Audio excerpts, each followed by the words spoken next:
Vendo-os, correu à porta da tenda ao seu encontro e prostrou-se em terra e disse: Senhor meu, se acho mercê em tua presença, rogo-te que não passes do teu servo.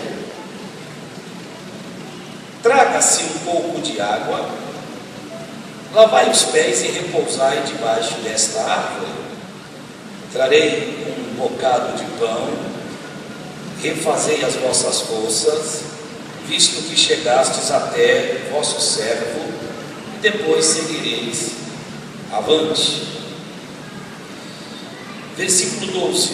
Riu-se, pois, Sara no seu íntimo e disse: depois de velha e velho, também o meu Senhor terei eu ainda prazer? Disse o Senhor a Abraão: por que se riu Sara, dizendo: será verdade que darei ainda a luz sendo velha? Acaso para o Senhor há coisa demasiadamente difícil? Uma outra tradução diz: há alguma coisa impossível a Deus? Daqui a um ano, neste mesmo tempo, voltarei a ti, e Sara terá um filho. Deixa eu trazer aqui, numa breve meditação, 3 a 4 revelações de Deus tiradas desse texto aqui. O capítulo 18 do livro de Gênesis fala de um encontro que Deus teve com Abraão depois de 24 anos que Deus havia falado com ele no capítulo 12. Lá no capítulo 12 do livro de Gênesis, foi quando Deus se revelou a ele na terra de Ur e disse para ele: sai-te, pois, da tua terra, da tua parentela, da casa de teus pais, e vai para a terra que eu, o Senhor, te mostrarei. De ti farei uma grande nação, abençoar-te-ei, engrandecerei o teu nome, e sê tu uma bênção. Abençoarei os que te abençoarem, e amaldiçoarei aqueles que te amaldiçoarem, e em ti serão benditas todas as famílias da terra. Esta conversa de Deus com Abrão, como se chamava neste momento, ele estava com 75 anos de idade. Foi quando o Senhor Deus mandou ele sair da terra, deixar a parentela e ir embora. Ele pegara toda a sua riqueza, suas posses, e ele foi caminhando em direção ao deserto, sem saber de Deus aonde ele iria permanecer ou ficar. Ali iniciou um período de peregrinação. Esta peregrinação, que iniciou-se no capítulo 12, aqui no capítulo 18, já estava há 24 anos. No capítulo 18, quando Abraão conversou com os anjos, aqui era ou foi a segunda vez que ele estava ouvindo a voz de Deus. Glória a Deus, me permita-me que você glorifique mais alto, mais alto, mais alto, mais alto. Adore a Deus, adore a Deus, adore. Oh, aleluia, aleluia.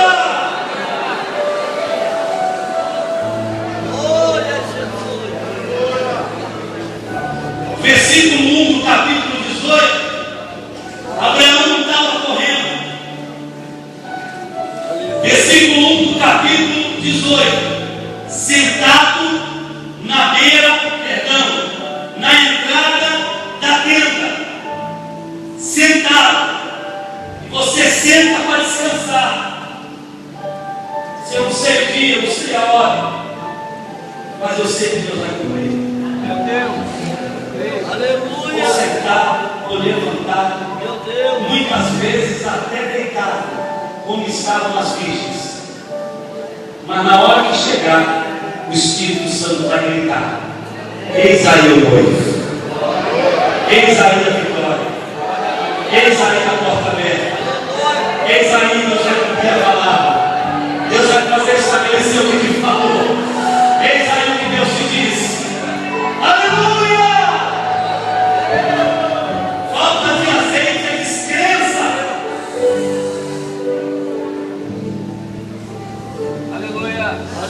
Nós somos resultados daquilo que decidimos. Apareceu um negócio de bateria aqui. O ser humano é resultado daquilo que ele decide. Tá fora. Ansiedade nos faz tomar decisões que 90% delas são erradas. Nos faz enxergar coisas. Elogio é muito gostoso receber, mas não é todo mundo que está preparado para receber elogio.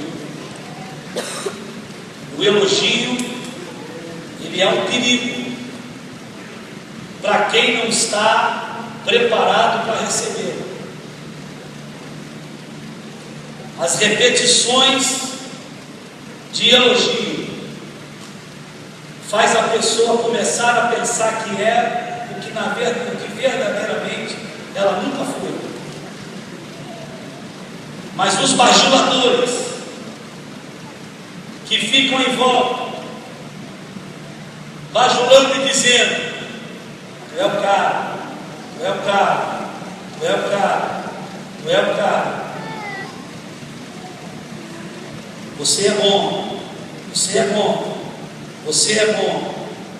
Elogio é reconhecimento do bom trabalho que você está prestando. Mas para se receber, tem que ter estrutura para administrar. Por isso que certo dia São Paulo escrevendo disse: em que hei de me gloriar? Em que me gloriarei eu? Eu estou falando de um Paulo que acabara de receber muitos elogios da igreja de Corinto. Acabou de chegar da obra missionária. O nosso líder Paulo, doutor Paulo, fariseu Paulo, apóstolo Paulo, o nosso doutrinador Paulo, receberam Paulo com elogios, receberam Paulo com pompa. Aí Paulo, percebendo que todos aqueles elogios poderia ser um veneno para a sua alma, ele reuniu um grupo e disse: em que hei de me gloriar, se não me gloriar na cruz de Cristo? A cruz de Cristo é o meu orgulho, a cruz de Cristo é a minha honra. Oh, aleluia! Vale levantar as mãos e glorificar a Deus. Oh, glória. Ele está na porta da tenda e ele, com 24 anos de peregrinação, ele consegue identificar, repito eu, no calor de 40 graus à sombra,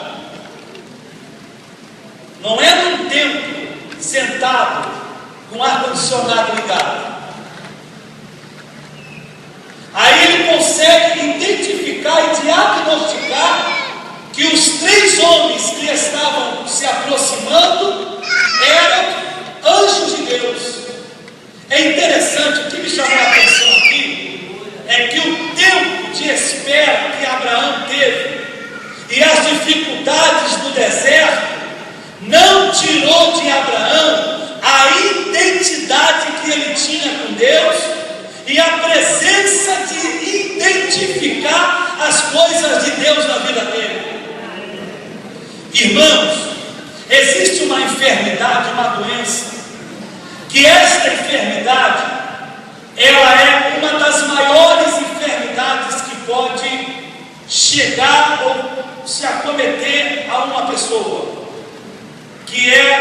chamada apostasia. 1 Timóteo capítulo 4, São Paulo disse: mas o Espírito expressamente diz que nos últimos tempos alguns apostatarão da fé, dando ouvidos a espíritos enganadores e doutrinas de demônio, e deixarão a sã doutrina e darão comichão nos seus ouvidos, mas pela oração e leitura da palavra de Deus ela é santificada. Paulo está falando aqui de frieza, de apostasia, de perda de identidade por causa das adversidades da vida. Paulo aqui estava falando de corrupção, deixar-se corromper, perder a fé por causa das adversidades da vida, diminuir o tempo de oração, diminuir o tempo de relacionamento com Deus, diminuir o tempo de adoração. O tripé que sustenta a igreja de Cristo é edificação, adoração e evangelização. O que faz a Assembleia de Deus perdurar por 100 anos e continuará de portas abertas até Jesus voltar é esse tripé: adoração, edificação na palavra e a evangelização, que é o prazer e o amor pelas almas perdidas. Tirando isso, igreja não subsiste como instituição. Pode permanecer de porta aberta 10, 15, 20 anos, 30, 40 anos, mas não se mantém o legado dela, porque o que sustenta a igreja é esse tripé. Abraão permaneceu 24 anos peregrinando nas dificuldades do deserto. E quero lembrar os senhores que quando ele saiu da terra de Ur, que era a terra de delícia, terra de fartura, terra que ele havia nascido, a primeira cidade, o primeiro país que ele chegou foi o Egito. E lá no Egito havia fome, havia escassez de alimento. Ele foi para o Egito passar dificuldade, mas lá no Egito Deus prosperou ele. Ele teve momentos de adversidade e dificuldade, mas ele não perdeu a identidade. Ele não perdeu a percepção de continuar enxergando as coisas de Deus na vida dele. Querido, não caminhe enxergando circunstância, caminhe vendo o que Deus te prometeu. Não importa quanto tempo está levando, o que interessa é que Deus tenha uma aliança com você. Mensagens que vão impactar a sua vida. Filho meu, dai-me o teu coração. Acesse o site prsamuelgonçalves.com.br e seja ministrado pela voz profética dessa geração.